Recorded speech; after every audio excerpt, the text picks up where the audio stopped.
Kembali lagi di channel Jago Listrik. Pernah nggak sih tiba-tiba lampu di rumah jadi redup atau malah terlalu terang kayak disorot panggung konser? Nah, itu tandanya tegangan listrik di rumah teman-teman lagi nggak stabil alias panning. Hari ini kita akan bahas tuntas kenapa sih tegangan bisa naik turun, solusi dan bahayanya apa, dan gimana cara ceknya. Jadi simak terus sampai akhir karena teman-teman bakal dapat tips cek tegangan sampai solusi praktisnya. Sebelum kita ke inti pembahasan, kita tahu dulu nih apa itu tegangan tidak stabil. Secara umum, tegangan listrik rumah kita itu 220 volt satu pas. Tapi menurut standar SPLN nomor 1 tahun 1978, tegangan yang diperbolehkan maksimum plus 5% dan minimum minus 10% terhadap tegangan nominal. Jadi perhitungannya, pada tegangan maksimum 220 volt dikali 105%, 100% ditambah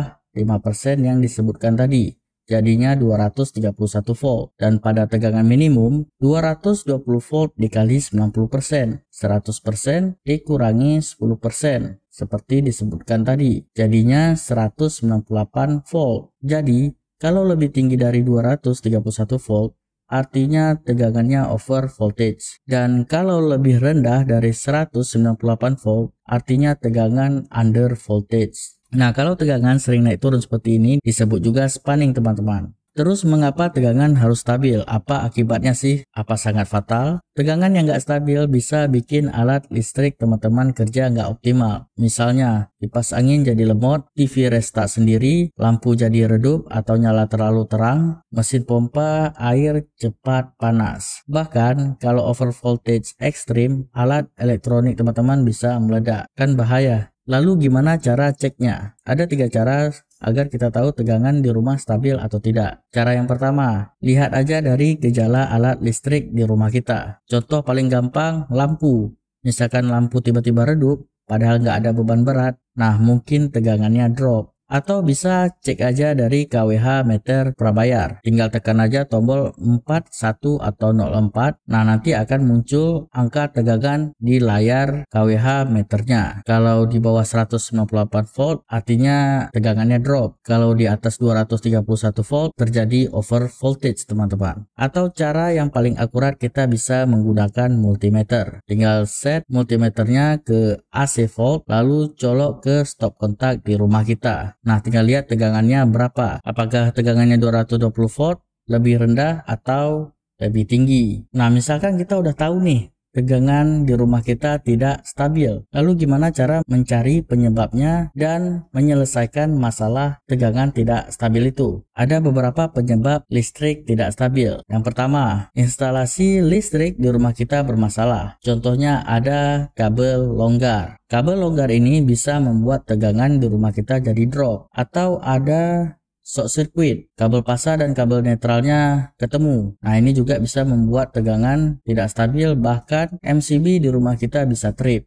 Bisa juga bebannya berlebih, satu colokan untuk beberapa beban. Itu juga bisa menyebabkan tegangan tidak stabil, teman-teman. Itu penyebab terjadinya tegangan tidak stabil di sekitar rumah kita. Tegangan tidak stabil atau spanning listrik bisa juga karena faktor di luar rumah. Contohnya pada trafo step down jaringan distribusi. Pada trafo step down ada 3 pas dan netralnya. Kalau kabel netral PLN longgar, tegangan bisa drop sampai 160 volt. Ini bahaya banget, apalagi kalau netralnya melayang. Bisa juga terjadi karena sistem distribusi yang tidak presisi. Nah, contohnya kalau kabelnya ukurannya kecil tapi bebannya besar, nah itu tegangannya bisa drop. Atau kabelnya terlalu panjang, nah itu bisa juga menyebabkan drop tegangannya. Bisa juga terjadi karena penyambungan beban tidak merata antar fasa di rumah-rumah pada satu kawasan. Nah, itu juga bisa menyebabkan tegangan drop. Lalu penyebab yang lain bisa terjadi kalau adanya beban lebih atau overload. Kalau total daya pelanggan lebih dari kapasitas trafo, maka sistem bisa drop. Contohnya trafo 100 kVA melayani beban 130 kVA, atau bisa terjadi karena perubahan beban mendadak. Contohnya AC di perumahan menyala bareng malam-malam, atau ada short di rumah tetangga, maka rumah kita juga bisa ikut drop tegangannya. Nah, itu penyebab-penyebab kenapa tegangan tidak stabil.